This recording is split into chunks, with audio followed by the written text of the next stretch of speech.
Filmslie.com, the domain turned human by human mistake.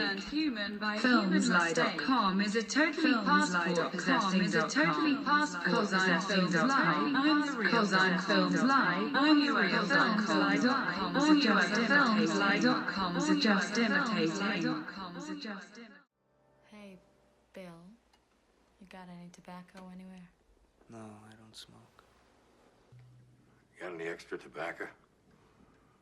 Well, of course you wouldn't have any extra tobacco. How about you?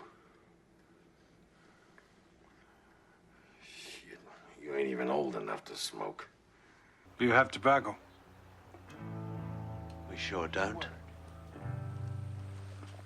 Are you sure you have no tobacco? I've already told you I don't smoke. If I don't smoke, there's a pretty good chance that I don't have any tobacco. Do you have any tobacco? No. I traded it. For what? The recurring tobacco gag sets the humorous tone for the otherwise pessimistic universe of Jim Jarmush's Dead Man. It could be seen both as one of the many recurring motifs in the script, and potentially even as an indirect reference to the movie's main theme of death. Such subtle elements characterize the idiosyncratic style of the story, with Jarmush's affinity for poetic expression. Another technical element of the unfolding of the story is William Blake's arc from the naive and characterless accountant to the murderer and poet that chance proclaims him to be. You William Blake? Yes, I am. Do you know my poetry? His glasses express visually the transformation, and the scene in which he takes them off marks his change in character. I can't see clearly.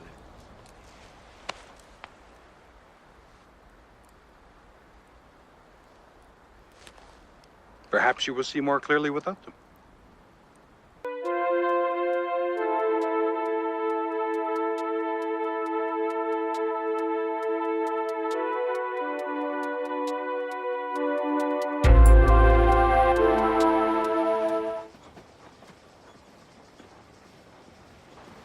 Look out the window.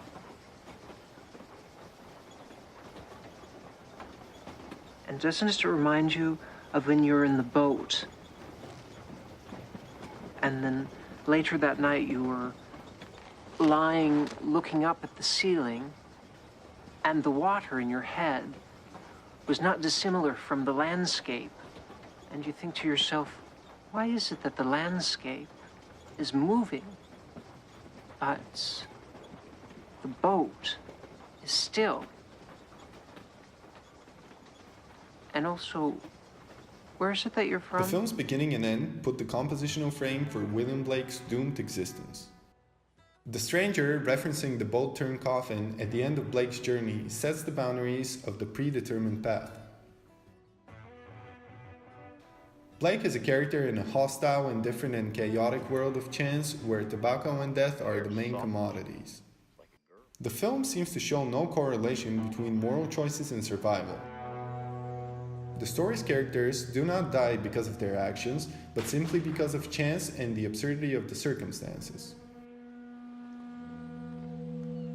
Nobody, a mostly benevolent character, remains alive for just as long as the brutal hitman who fucked, killed, cooked, and ate his parents. He what? He fucked his parents. Over? Ain't you glad the sun kind of sets?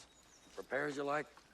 I mean, what if it like went out sudden, like say blowing out a candle or something? I mean, you know, one minute we're riding along, we can see everything and each other, and boom, next minute it's just, you're in total darkness. I scare the bejesus out of me. The dialogue references the fade to black transition, aside from the obvious symbolism both of them have. This editing style intentionally detracts from the story's credibility and destroys the suspense of disbelief. The fade to black transitions seem to fit the movie's main theme of death, but could have just as easily been a matter of style. But it's a kind of a rhythmic thing for me to remove the image for a moment and then before delivering the next one. It's like breathing. It's helpful sometimes. Along with the other recurring motifs, the repeating images of bones also directly symbolize the same idea.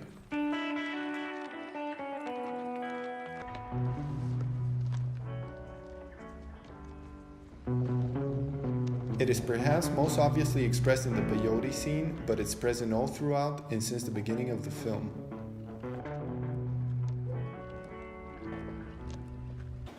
That doesn't explain why you've come all the way out here. All the way out here to hell. Death pours through the dialogue of the film, yet the movie maintains ambiguity about who means what.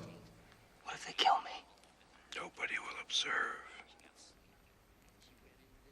Nobody is reassuring William Blake that he would take care of him. But in the bigger context, the movie is making a statement about the universe's indifference to individual fate. Fuck you. Fuck me. Fuck you. The detached way in which the characters' deaths are presented as trivial and lacking any emotional build-up contributes to the absurdist image of death.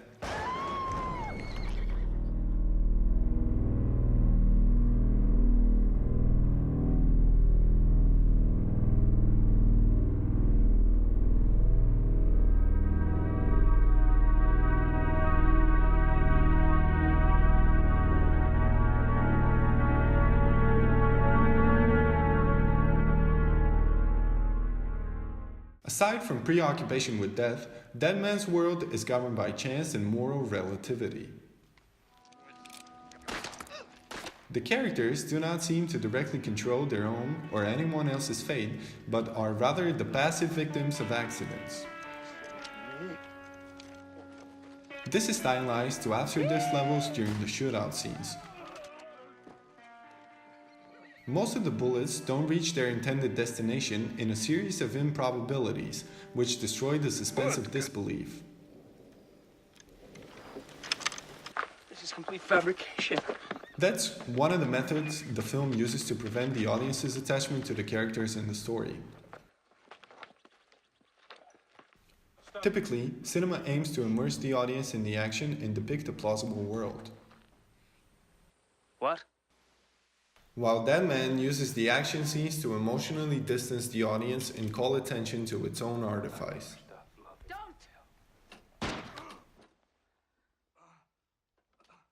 Mirroring the world and the characters it depicts, the plot seems to also drift without a clear direction. The most obvious example is the girl scene with its exaggerated romantic music and the only extreme close-ups in the film, suggesting this might be a love story. One of the elements contradicting this possibility seems to be the Rose dialogue. If I ever get the money, I'd like to make them out of cloth. The vagueness of the Rose hints both to the unlikelihood of the love story and the film's intentional implausibility. The girl's sudden death is one of the examples of disconnect between intention and outcome, another one of Dead Man's central themes. There is no direct link between cause and effect in most of the characters' actions. Excuse me. How do you do, sir? I'm Bill Blake, your new accountant from Cleveland. What the heck are you doing here? The film's plot suggests this idea from the beginning of William Blake's trip to his new workplace, where he arrives only to find out he's no longer needed. This letter is postmarked 2 months ago. Makes you about a month late.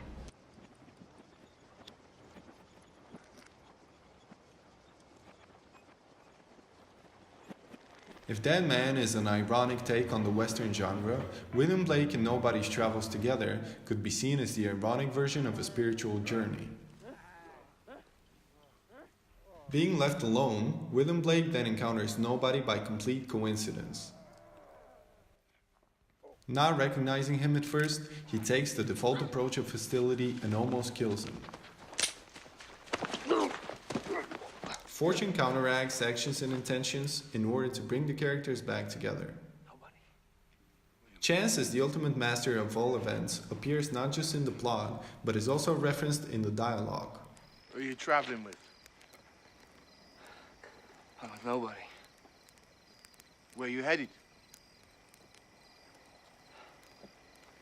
I don't know.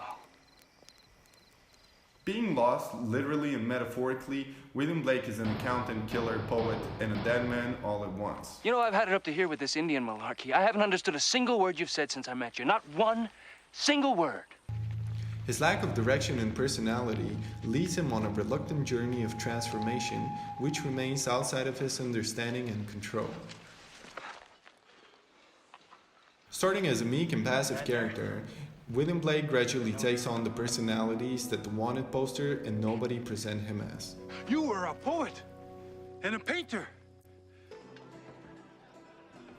He is the main victim of his own crimes, an unplanned, unintended, and unlikely murderer who eventually embraces other people's wrong perception of him.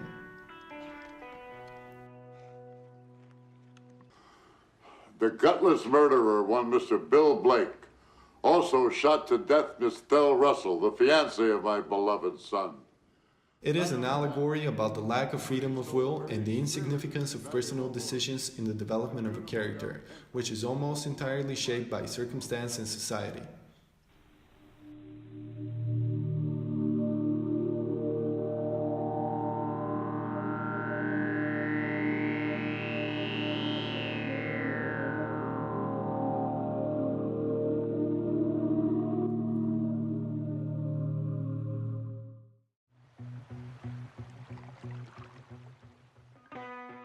The film's bleak world is filled with doomed characters wandering aimlessly through its desolate landscape, failing to affect their surroundings in any intentional way.